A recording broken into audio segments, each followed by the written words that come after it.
Hello, welcome to Today in History. It's the 23rd of September. Let's get cracking. So, on this day in 1846, Neptune was observed for the very first time by astronomer Johann Gottfried Galle. The existence of Neptune had been mathematically predicted. This is what I find quite interesting. Mathematically predicted by Urbain-Jean-Joseph Verrier and John Couch Adams. So the two fellows who are situated at the top of the picture. The guy at the bottom is the astronomer Johann Gottfried Galle, who observed Neptune on this day in 1846. So back to the mathematical thing. I found that quite interesting. I don't know if it was Copernicus or Galileo Galilei who postulated that the other planets in the universe were spherical because the Earth was spherical.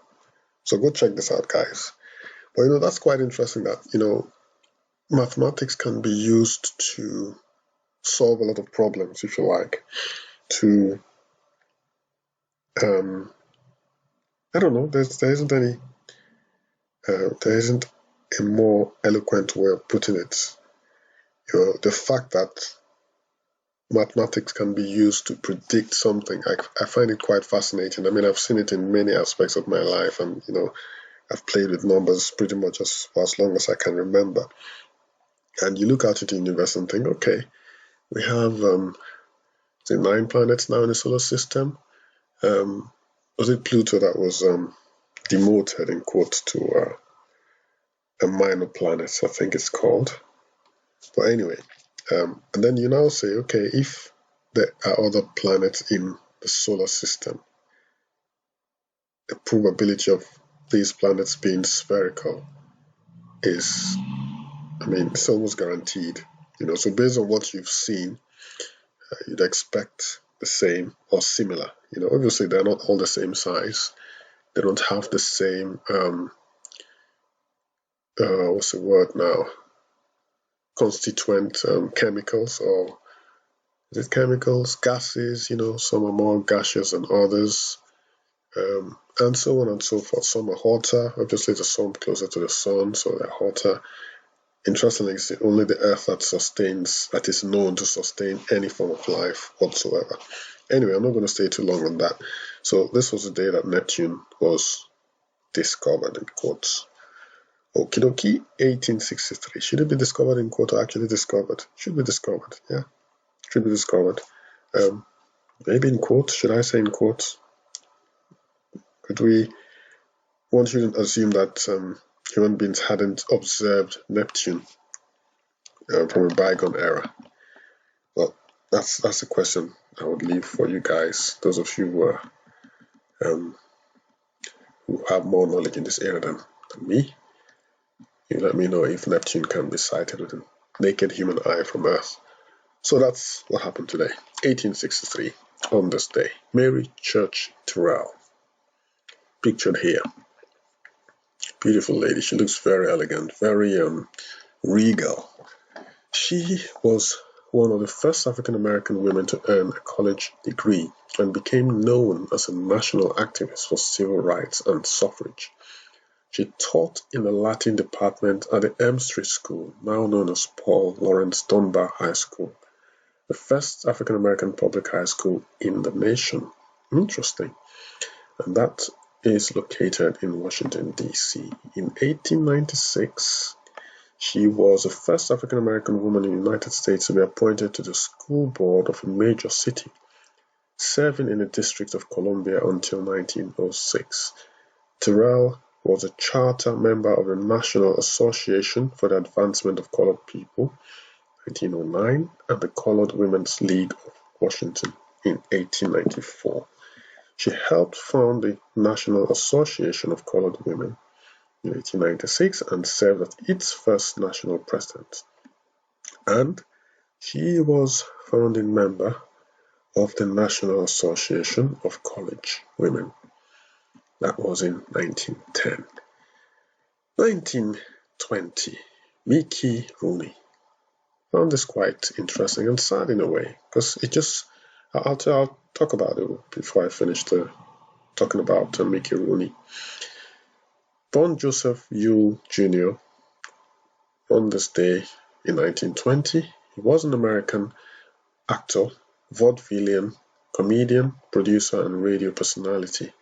So that's a young man here, Mickey Rooney as a young boy, and a career spanning 9 decades, and continuing until shortly before his death. He appeared in more than 300 films and was among the last surviving stars of the silent film era. So, the silent film era. I think that the two main points were the fact, you see it's a word gambit, This is when, not too young, he must have been a teenager here, or 11 or 12, and then towards the end of his life, obviously. You just see life as a stage. Was this Shakespeare who said that?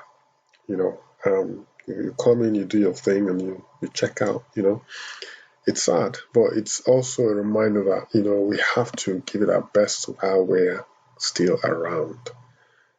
This guy was for 90 solid years, 9 decades.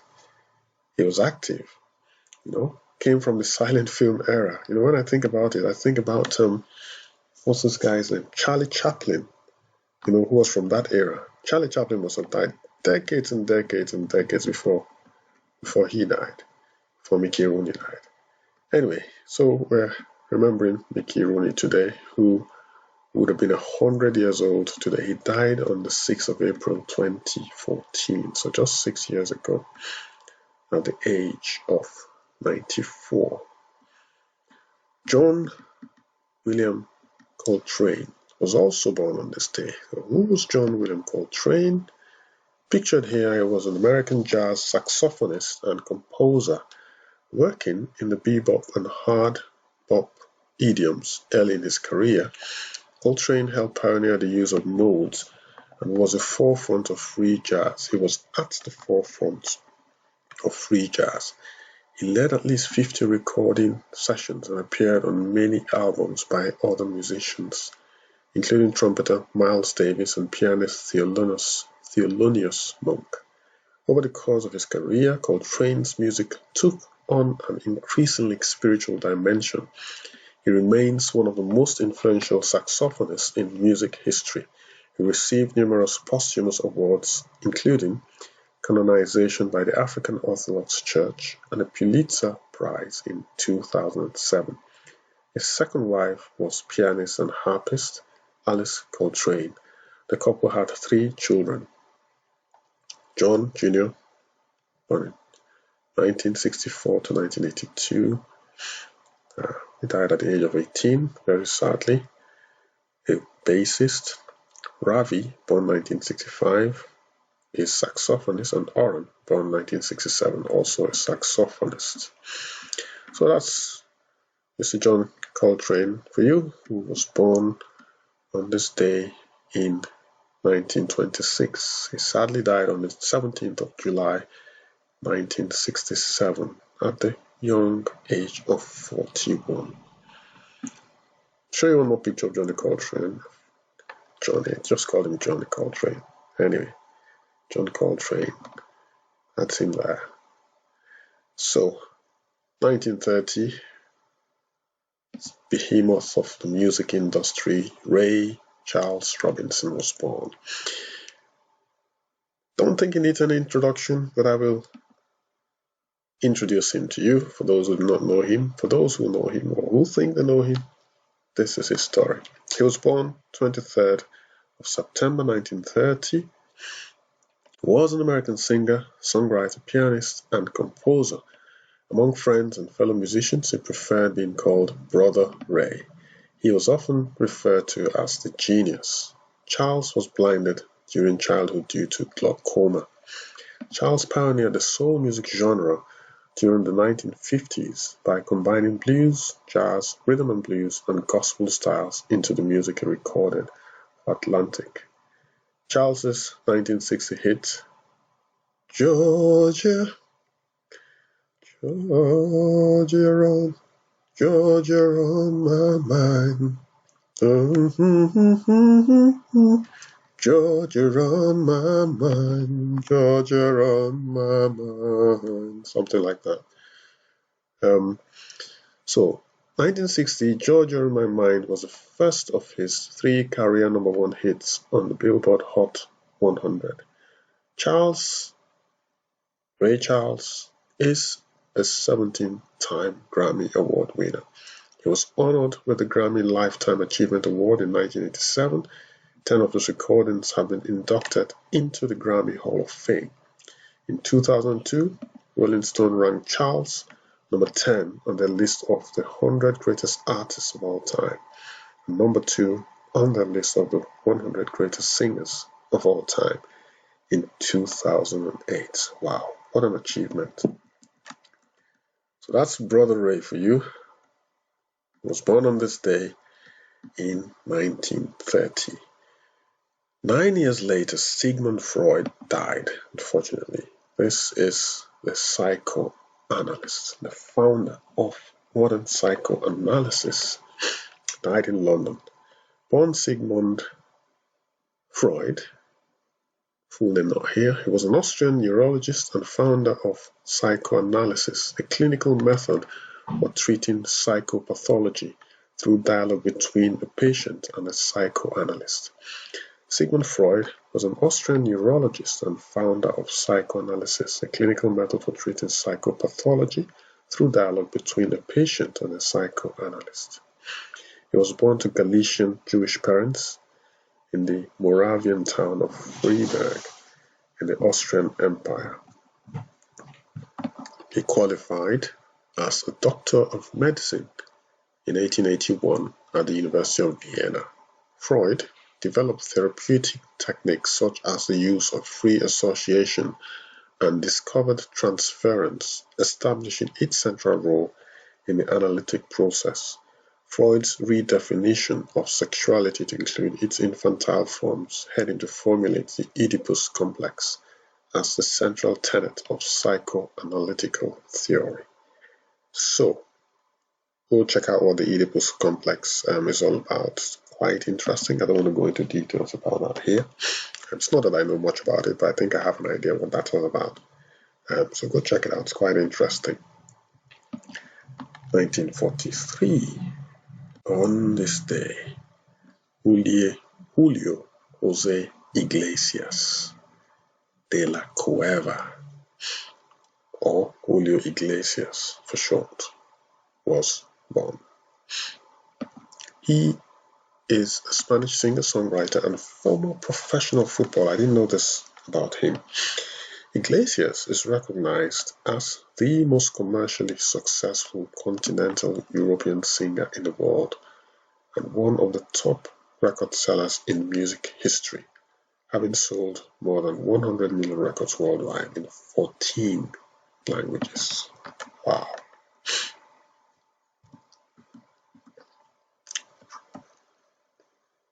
In 1983, Iglesias was celebrated as having recorded songs in the most languages in the world, and in 2013 for being the artist in Latin music with the most records sold in history. Wow. In April 2013 in Beijing, he was honored as the most popular international artist in China. In Brazil, France, Romania, Italy, and elsewhere, Iglesias is the most successful foreign record seller. While in his home country, Spain, he has sold most records in history with 23 million records. So that is Julio Iglesias for you, who was born on this day in 1943. Full name again is Julio José Iglesias de la Cueva. Let's move on to the year 1949. He also needs no introduction. His name is Bruce Springsteen, American singer, songwriter, and band leader. Became the archetypal rock performer of the 1970s and 80s. So happy birthday, Bruce Springsteen, born on this day.